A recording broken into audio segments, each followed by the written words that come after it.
You will hear a science student inquiring about English courses at a university language centre. You now have 30 seconds to read questions 1 to 7.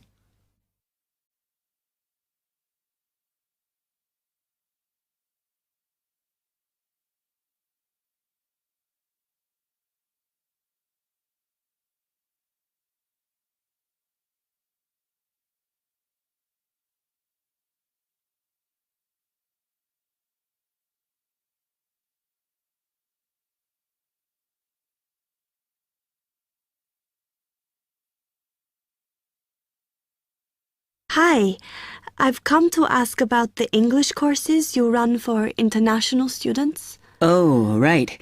I assume you're a student at the university. Yes, I've just started. Okay. Well, we've got a range of courses. It depends what you think you need and how much. Oh.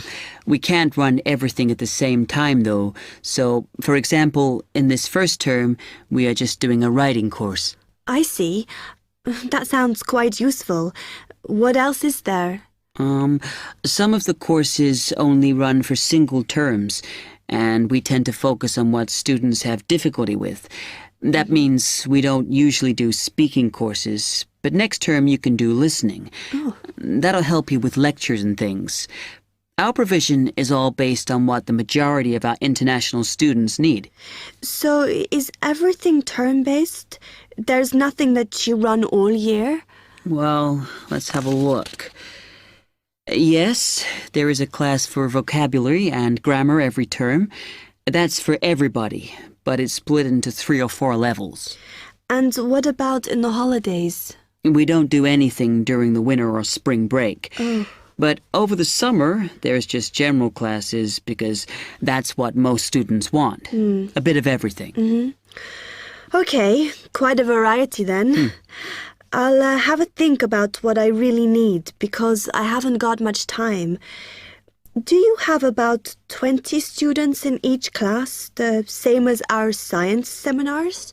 We try to keep it at about 12 and certainly not more than 15. It's important for language classes. They're very different from your normal courses. Right. And how much are the classes? The rate varies depending on how many hours you attend, but you shouldn't have to pay. Usually, the department will fund you and even sort out which classes you need. Brilliant.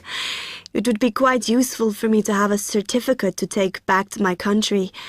Do you put us in for exams? Yes, but we don't like them to clash with your main course exams in June, so we run them in May. Oh.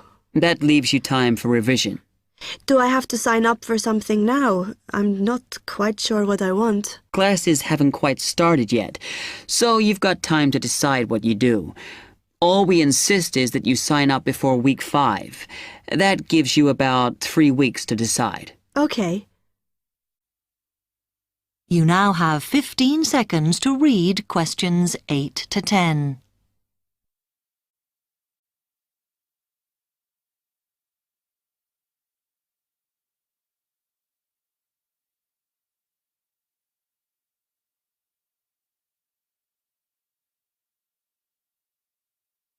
Then, when you've made up your mind, you need to come back here to the administration office to enroll.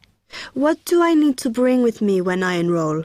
My identity card, I guess. Yes, or your passport. Uh-huh. Then you'll be given a registration form, which you'll have to show to the teacher when you have your first class. Okay. And should I ask my tutor about which classes I should do then? Yes. Then you get a note from him and give that to the desk when you register. Can I use the computers here as well? Yes. You'll be given a password when you go to your first class. So remember to bring a disk with you to save your work on, as you won't be allowed to save it on the hard drive. Okay. Will I need anything else? Dictionary? We've got loads of those here that you can borrow. But you'll need a notebook as we don't provide paper or files. Okay. Thanks.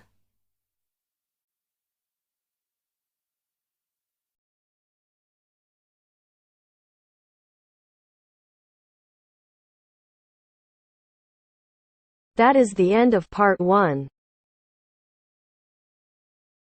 You now have half a minute to check your answers.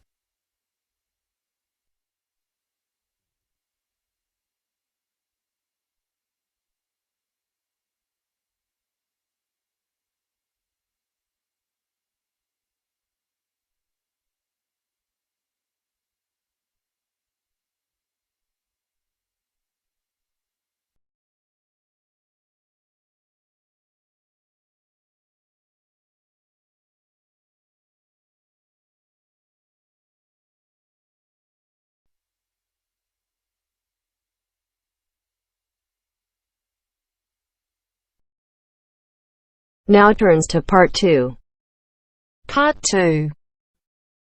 You are going to hear a guide named Matt who is introducing their trip in Wildlife Haven. Now you have some time to look at questions 11 to 15.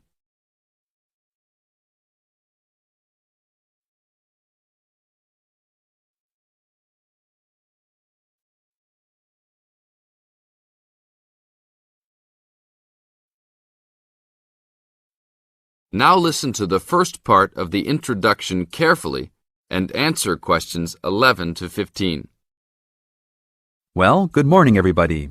My name's Matt, and I'm one of the 3 guides here at Wildlife Haven. Our job is to make sure that you all have a great time here with us and go home feeling happy and relaxed. As you can see, we're away from the city in a remote area between a national park and the sea. To encourage you to relax, there are no radios or TVs, and the only phones and newspapers are in the office. So, if peace and quiet is what you've come for, this is the place to be. From your cabin on the hill, you'll find you have the national park behind you, and you can look out from the sea from your front balcony. Your luggage will be unloaded from the bus and taken to your rooms in a few minutes. Once you have picked up your key at reception, please locate your room and check that all your luggage has arrived. The daily program here at Wildlife Haven is flexible and only as demanding as you want it to be. You should each have a brochure setting out the facilities and various walking tracks you can take. And on the bus, you are given a green sheet setting out a number of group tours in the coming week. If you want to join any tour, just write your name and room number on the relevant sheet along the wall here. Tomorrow, there is a beachcombers and rock hoppers tour exploring marine life in the rock pools along the beach. Or, if you'd prefer to go inland, there's a guided forest walk that takes you off the walking tracks. If you want to catch some lunch, you could join the beach fishing expedition. And at night, you'll see there is a moonlight forest walk that leaves each night at 7 p.m. So there is plenty to choose from at Wildlife Haven, and of course, that includes just sitting on your balcony watching the waves roll in. But I would recommend my favorite tour, the Waterfall Walk. This departs at sundown each day and also provides the opportunity to have a moonlight swim. Now you have some time to look at questions 16 to 20.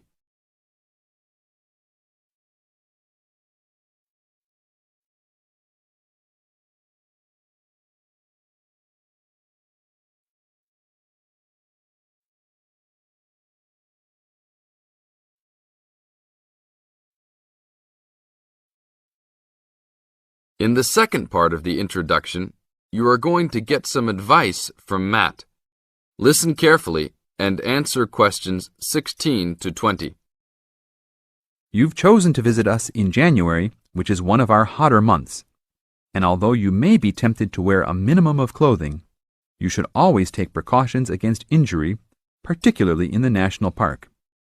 This includes sensible footwear. You'd be surprised how many of our guests ignore this advice and end up being sorry. And socks are a good idea too. And even though you might be under trees a lot of the time, it's a good idea to wear a hat in this hot climate. There's no need to be too concerned about walking in the national park, provided you use common sense. It's true that there are poisonous spiders in the park, but they are really more frightened of you than you are likely to be of them. I should also warn you against eating any wild berries. Some are edible, but you should avoid them all. We'll provide all the food you can eat. Well, that's about all for now. Dinner is from 6 to 8 p.m. in this building.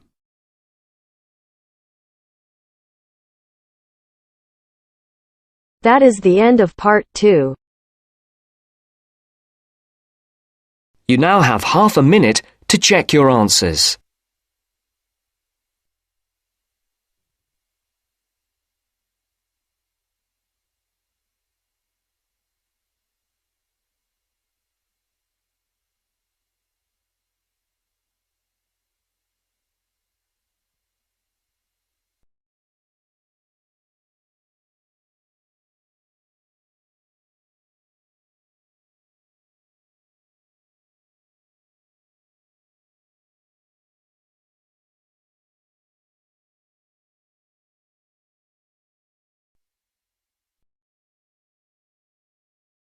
Now turns to part 3. Part 3. To hear a reporter from the New York Times who is presenting a news report prepared by Dion Searcy and Robert Gebeloff on the topic Middle Class Shrinks, further as more fall out instead of climbing up. First, look at questions 21 to 23.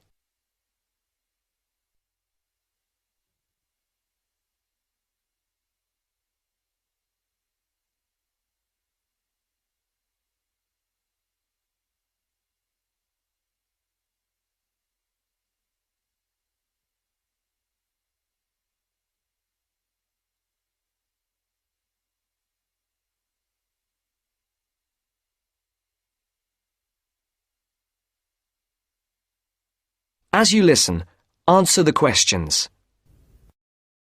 The middle class that President Obama identified in his State of the Union speech last week as the foundation of the American economy has been shrinking for almost half a century.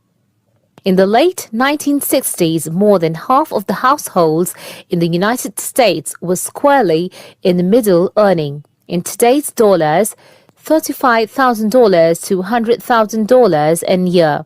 Few people noticed or cared as the size of that group began to fall, because the shift was primarily caused by more Americans climbing the economic ladder into upper income brackets. But since 2000, the middle class's share of households has continued to narrow, the main reason being that more people have fallen to the bottom.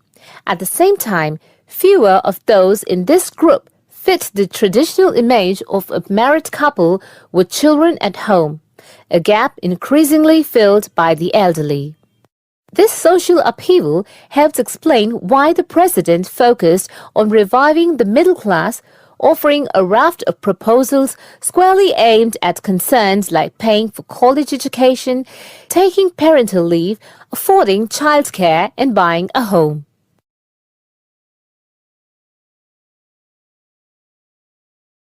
Before the conversation continues, look at questions 24 to 30.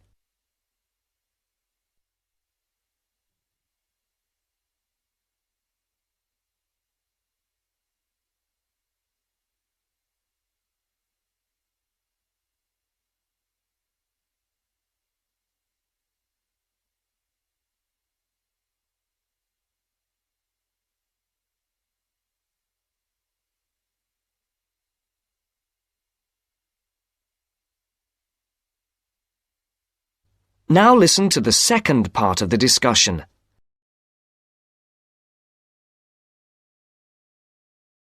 Mr. Obama told Congress and the public, still, regardless of their income, most Americans are identified as middle class. The term itself is so amorphous that politicians often cite the group in introducing proposals to engender wide appeal.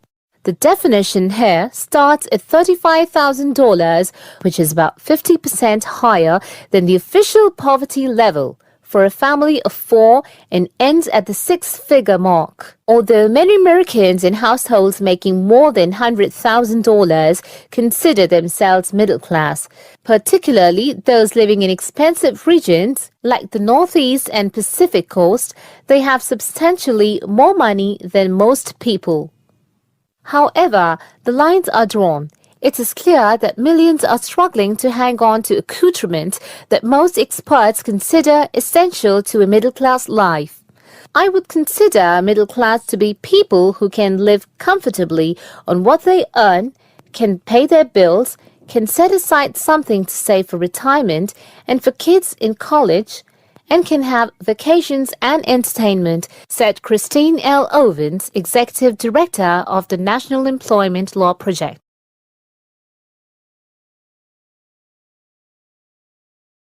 That is the end of part 3.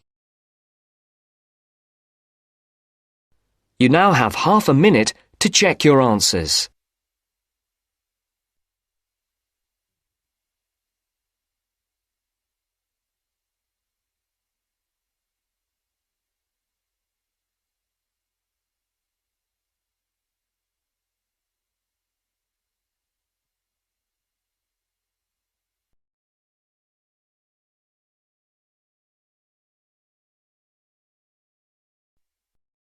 Now turns to part 4. Part 4. In this section, you'll hear a lecture on coral reef. First, you have some time to read questions 31 to 40.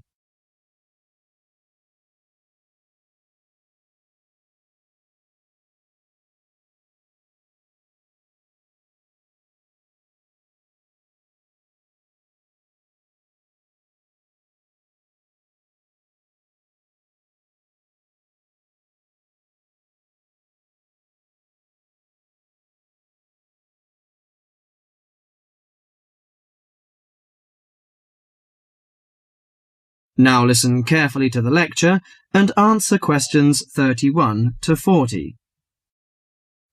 Do you fancy diving in the wonderful world of coral reefs, green sponges, colourful fish and red crabs? It is a rich garden beneath the waves. But how much do you know about the corals? Are they animals or plants?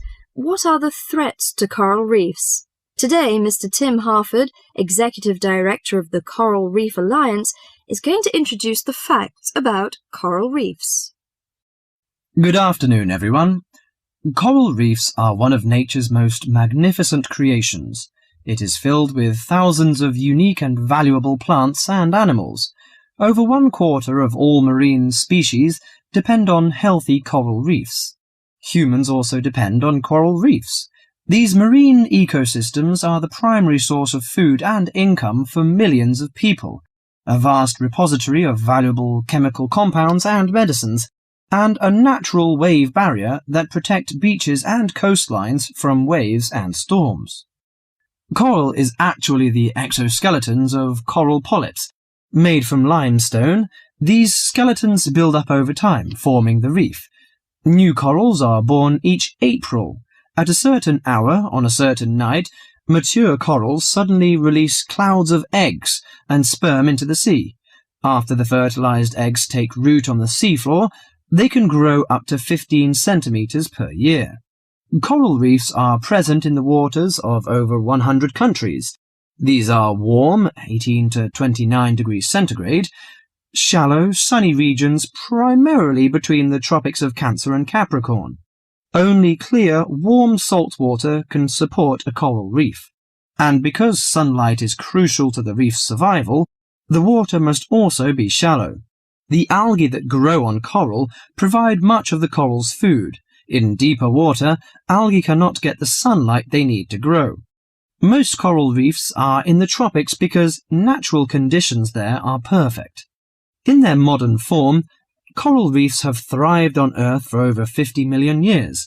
In recent years, however, more than 11% of the world's reefs have been lost, with another 16% severely damaged during the El Niño event in 1998. Up to 32% of coral reefs may be destroyed by human activities in the next 30 years if we do not take action now. Corals and coral reefs are extremely sensitive. Slight changes in the reef environment may have detrimental effects on the health of entire coral colonies. These changes may be due to a variety of factors. One of the greatest threats to coral reefs is human expansion or development. As human population increases, so does the harvest of resources from the sea. Due to overfishing, reef fish populations have been greatly decreased in some areas of the world. The removal of large numbers of reef fish has caused the coral reef ecosystems to become unbalanced. As we know, corals are also very popular as decorations. A large amount of the most healthy corals are selected by commercial collectors. They sell the corals to souvenir shops, where a large number of tourists wait to purchase them as decorations or souvenirs. Coral reefs also receive much damage from both commercial and private vessels. The leakage of fuels into the water and the occurrence of spills by large tankers are extremely damaging to local corals. Although much of the coral reef's degradation is directly blamed on human impact, there are several natural disturbances which cause significant damage to coral reefs. The most recognized of these events are hurricanes or typhoons, which bring powerful waves to the tropics. These storm waves cause large corals to break apart and scatter fragments about the reefs. Home to a diverse community of creatures, coral reefs are underwater treasure chests of color and activity. Predators and prey swim and crawl among the coral in nature's never-ending dance of life and death. This lively, fascinating world beneath the waves is just waiting to be explored. That is the end of part 4. You now have half a minute to check your answers.